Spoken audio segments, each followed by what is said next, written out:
Continuamos con Notimundo a la Carta.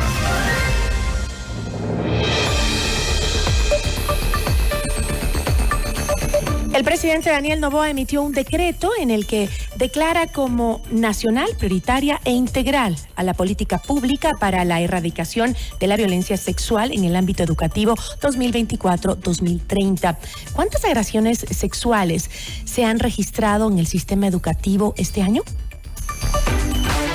Nuestra entrevista de hoy en Notimundo a la Carta. Nos acompaña a esta hora Ariana Tanca, ministra de la Mujer y Derechos Humanos. Ministra, ¿cómo está? Muy buenas tardes, siempre es un gusto. Muy buenas tardes, muchísimas gracias por la invitación. El gusto siempre es mío acompañarlos en este espacio. Ministra, el documento aprobado con el decreto 368 establece que la prevención es una obligación primordial de los estados para impedir que se violen los derechos humanos dentro de su jurisdicción, lo cual incluye anticipar, evitar o imposibilitar que se cometan actos en contra del ejercicio pleno de los derechos. Sin embargo, ministra, esto nos deja pensando qué estaba pasando antes si ahora se declara como prioridad la erradicación de la violencia sexual en las escuelas.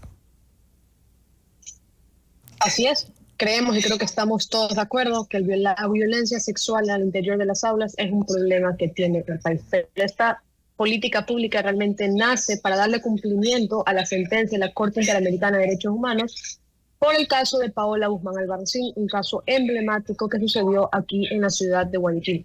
En el año 2020 tenemos la sentencia por parte de la Corte que establece diferentes medidas de reparación, entre esas, por ejemplo, la publicación de la sentencia, la declaración del Día Nacional de Prevención de Abuso en las escuelas, y entre esos ítems también está que el Estado tiene que promulgar una política pública para prevenir casos como estos al interior de las aulas. En esta administración le hemos dado cumplimiento a esa parte de la sentencia, pero nos hemos ido un paso más allá, de elevarla a decreto ejecutivo, pero también que sea declarado como prioritario para el gobierno nacional y de esa forma poder actuar de forma coordinada con las diferentes instituciones que son parte para poder prevenir, atender y reparar a las víctimas que son de este lamentable tipo de abuso. Es decir, ministra, que entonces, a pesar de los constantes casos de violaciones en escuelas y colegios, erradicar este tipo de violencia no era ya una prioridad para el gobierno. Siempre ha sido una prioridad, pero hoy tenemos un instrumento que nos permite hacer política pública, nos permite actuar de forma coordinada, nos permite como instituciones coordinarnos. Por ejemplo, si existe un caso emergente, se le puede judicializar el caso al mismo tiempo que el estudiante recibe atención, reparación y protección, cosa que antes no sucedía. Hoy tenemos un marco legal, marco normativo, tenemos instrumentos que nos permiten actuar y lo más importante, de forma coordinada. No es que el Ministerio de la Mujer y Derechos Humanos por un lado, Ministerio de Salud por el otro, Ministerio de Educación por el otro, y Fiscalía por el otro y Consejo de la Judicatura por otro lado. No, este es una política pública que se ha elaborado, liderada por el Ministerio de la Mujer y Derechos Humanos, de la mano de estas instituciones que le acabo de nombrar, en una mesa que tuvo más de 80 reuniones, y esa mesa es la que se va a continuar trabajando justamente para materializar lo establecido, pero también para darle vigilancia, cumplimiento a cada una de las acciones que le compete a cada ministerio de cara a este tipo de situaciones. Más de 52,000 casos de violencia sexual contra niñas, niños y adolescentes se habrían reportado en el Ecuador entre enero de 2018 y julio de 2023. Ministra, ¿sí existen estadísticas claras sobre la violencia sexual contra menores en el país? Las estadísticas que maneja el Ministerio de Educación son las oficiales. Por nuestra parte, por el Ministerio de la Mujer y Derechos Humanos, nosotros hemos dado en este año 792 atenciones para atender este tipo de casos. Ese tipo de acciones las hacemos en coordinación con el Ministerio de Educación, que es quien tiene la competencia, es decir, la responsabilidad directa cuando existen estos casos, que tiene que activarse el protocolo, y nosotros damos la atención correspondiente. Y justamente la política pública que tenemos y es vigente en este momento, desde el año 2024 hasta el año 2030, es lo que nos permite tener esa acción coordinada ya bajo un plan, ya con una mesa instalada y que nos permite actuar de diferentes formas. La justicia en lo que le toca, el Ministerio de Salud en lo que le toca, el Ministerio de la Mujer y Derechos Humanos en lo que le toca, y el Ministerio de Educación, que tiene que activar los protocolos correspondientes de forma inmediata. Cuando mencionas cifras en estos casos, ¿Podemos realmente confiar? Digo, porque debe haber un subregistro de estos casos de violencia sexual en el país, ¿no?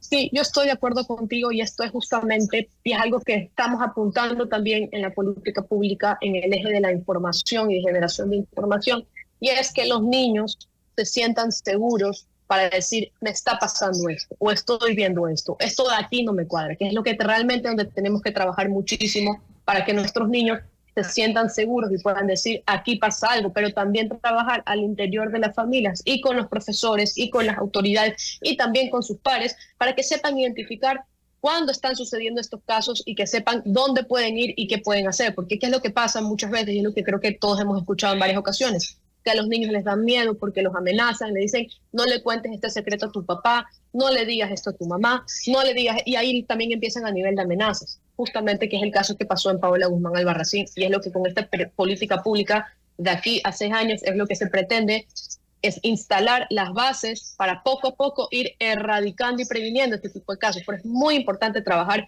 con los niños, con las familias, en primer lugar, para saber identificar de forma temprana en el momento que un niño está pasando por un círculo de abuso en sus diferentes etapas, que a la primera señal de alerta es posible intervenir y eso es lo que estamos atacando en la parte del pilar de la parte de información y generación de información, porque es muy importante que los maestros puedan identificarlo, que sus padres puedan identificarlos, que sus pares, sus amigos también puedan identificar, porque eso se trata de una acción colectiva. Ahora, estas noticias sobre violaciones a menores en las escuelas y los colegios no han sido lejanas en el Ecuador. De hecho, UNICEF había levantado alertas sobre la crisis que representaba la violencia sexual en el sistema educativo en el país. Entonces, más allá de los protocolos y los documentos, ¿qué acciones concretas se han hecho para erradicar este tipo de violencia? Porque usted habla de comunicación para los profesores, que también es importante, porque a veces no saben cómo actuar, y hemos sido testigo de eso, que no saben cómo enfrentar una de estas situaciones y por eso muchas veces prefieren preservar el nombre de la institución y callar la acción que sucede. Así es.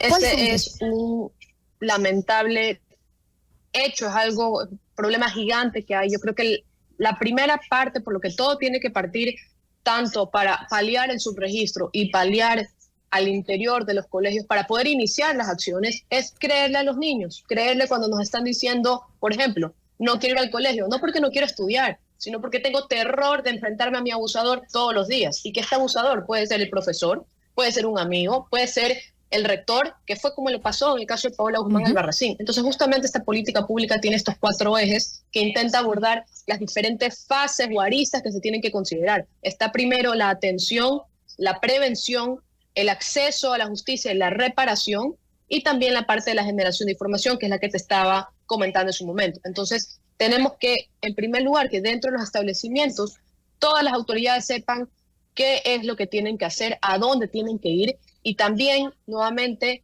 esto de preservar el nombre de los colegios, eso tiene que acabar. Eso es algo que tenemos que erradicar de raíz, porque aquí lo que tiene que perseverar es el bien ulterior y el bienestar del niño.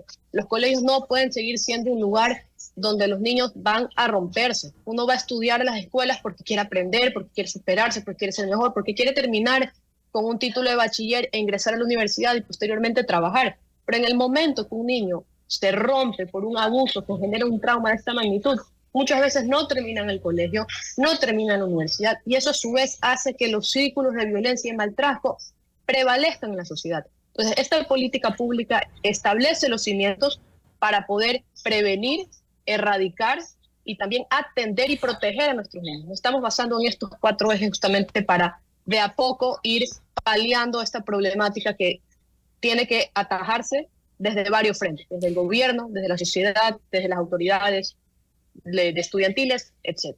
Ahora, ministra, plantear como erradicar un objetivo, ¿es algo posible? Porque existe, me pregunto yo, ¿algún país del mundo donde la violencia sexual a menores haya podido ser erradicada completamente? Yo creo que la visión de erradicar es de que cada vez podamos tener más señales de alerta, que yo pueda prevenir para que este caso no suceda y que no pase lo que pasó con Paola Guzmán Albarracín, y justamente es lo que esta política pública está buscando, que estos casos no se repitan, porque dentro de una sentencia de la Corte Interamericana de Derechos Humanos no solo se busca la reparación, no solo se busca la protección, pero también lo más importante, que es la no repetición. Y a través de la prevención yo puedo apuntar a erradicar estos tipos de casos, porque eso es lo más importante, la prevención, y ese es un pilar que estamos fortaleciendo, no solo desde el Ministerio de la Mujer y Derechos Humanos, pero en coordinación con las otras instituciones que están contempladas en esta política pública. Tengo que cerrar, pero quiero hacer una pregunta que sí me preocupa mucho. Mire, de los casos reportados hasta julio del año anterior, tan solo el 5% habían sido sentenciados, ministra. ¿De qué sirve tanto trabajo, protocolos y demás si es que no hay justicia? La justicia es la base de todo. Esa es, creo que, la pregunta que nos hacemos todos los ecuatorianos. En esta política pública, justamente por eso no lo hacemos desde el nivel de gobierno nacional o de poder ejecutivo, sino que también integramos a la Fiscalía, al Consejo de la Judicatura, que están conscientes de los problemas que tenemos a nivel de la justicia y hay que atacarlos. Y por eso de aquí estamos estableciendo los cimientos para que estos casos no solo que se prevengan, no solo que se protejan a los niños, pero también la reparación, que es una parte fundamental en este proceso. Y esto es el acceso a la justicia, y es un pilar que está exclusivamente contemplado en esta política pública. Hay un pilar, un capítulo exclusivamente que habla sobre el acceso a la justicia, sobre las acciones que se tienen que tomar justamente para que estos casos no queden en el olvido. Porque la reparación es importante, la protección es importante, la prevención es importante y la no repetición es lo más importante. Ministra, le agradezco muchísimo y espero verla nuevamente en este espacio para hablar de resultados. Con mucho gusto, y así será. Una buena tarde. Nos acompañó Ariana Tanca, ministra de la Mujer y Derechos Humanos. Notimundo a la carta.